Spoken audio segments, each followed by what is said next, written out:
Hey guys, Lord Naren White here, the Holy Ghost, the one true God, back with you with the next video in my series reading The Adventures of Huckleberry Finn by Mark Twain. Without further ado, returning to The Adventures of Huckleberry Finn as read by Lord Naren White. If Emmeline Grangerford could make poetry like that before she was 14, there ain't no telling what she could have done by and by. Buck said she could raffle off poetry like nothing. She didn't ever have to stop to think. He said she would slap down a line, and if she couldn't find anything to rhyme with it, would just scratch it out and slap down another one and go ahead. She weren't particular. She could write about everything you choose to give her to write about, just so it was sadful. Every time a man died, or a woman died, or a child died, she would be on hand with her tribute before he was cold. She called them tributes. The neighbor said it was the doctor first, then Emmeline, then the undertaker. The undertaker never got in ahead of Emmeline but once, and then she hung fire on a rhyme for the dead person's name, which was Whistler. She weren't ever the same after that. She never complained, but she kinder pined away and did not live long. Poor thing. Many's the time I made myself go up to the little room that used to be hers, and get out her poor old scrapbook, and read in it with her pictures had been aggravating me, and I had sored on her a little, soured. I liked all that family, dead ones and all, and weren't going to let anything come between us. Poor Emmeline made poetry about all the dead people when she was alive, and it didn't seem right that there weren't nobody to make some about her now she was gone. So I tried to sweat out a verse or two myself, but I couldn't seem to make it go somehow. They kept Emmeline's room trim and nice, and all the things fixed in it just the way she liked to have them when she was alive, and nobody ever slept there.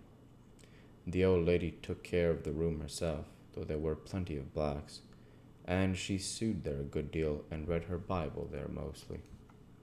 Well, as I was saying about the parlor, there was beautiful curtains on the windows, white, with pictures painted on them of castles with vines all down the walls and cattle coming to down to drink. There was a little old piano, too. It had tin pans in it, I reckon, and nothing was ever so lovely as to hear the young ladies sing, "The Last Link is Broken," and play "The Battle of Prague" on it.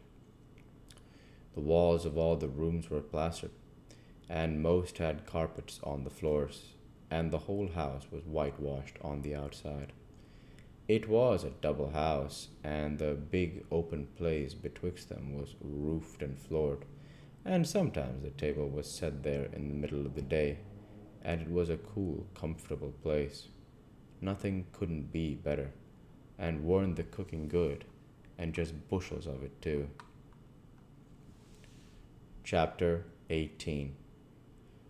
Colonel Grangerford was a gentleman, you see. He was a gentleman all over, and so was his family. He was well born, as the saying is, and that's worth as much in a man as it is in a horse.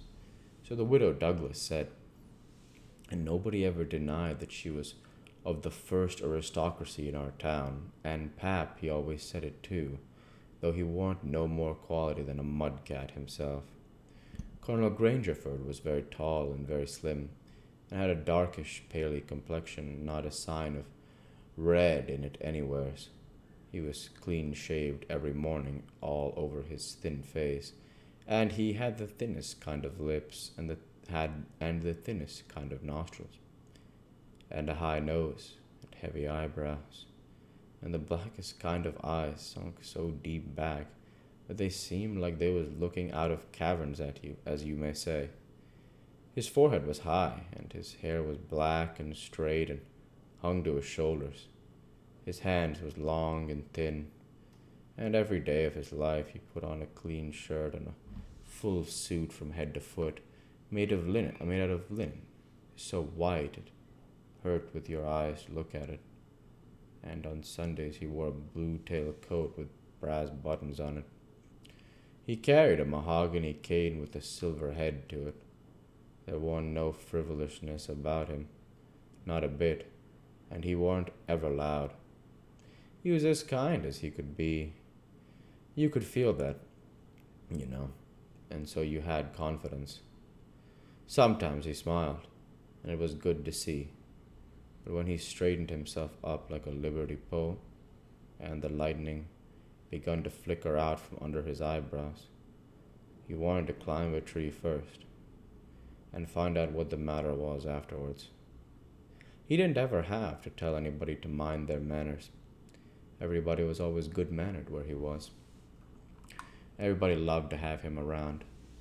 He was sunshine most always. I mean, he made it seem like good weather. When he turned into a cloud bank, it was awful dark for half a minute, and that was enough. There wouldn't nothing go wrong again for a week.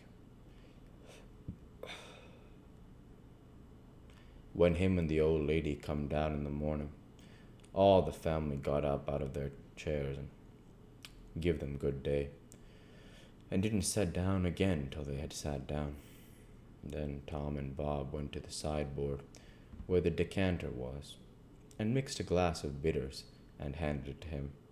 And he held it in his hand and waited till Tom and Bob's was mixed, and they bowed and said, "Our duty to you, sir and madam." And they bowed the least bit in the world and said thank you.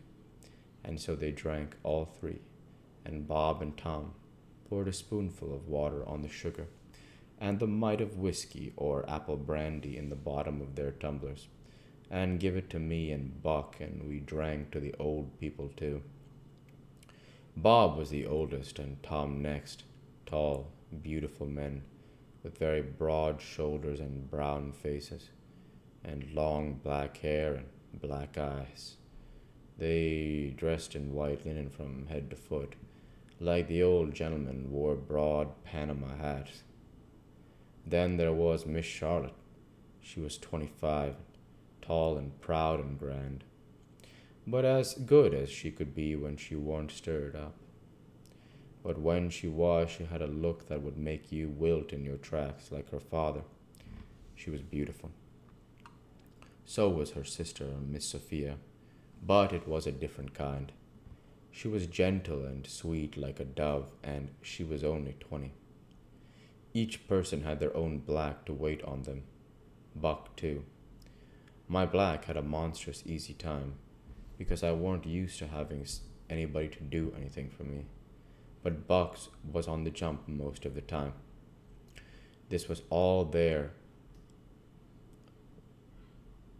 was of the family now, but there used to be more.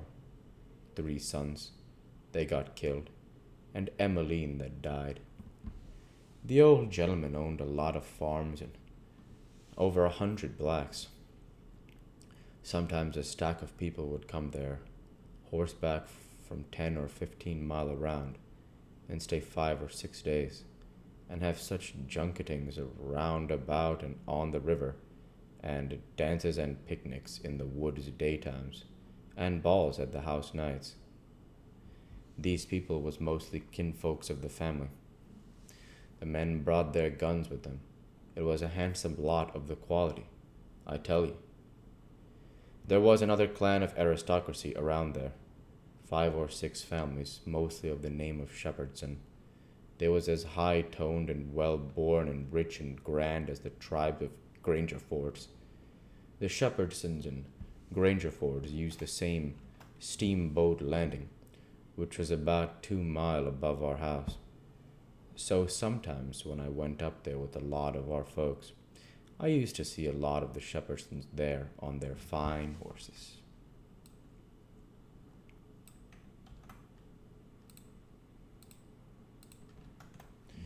We'll go ahead and stop there for this week.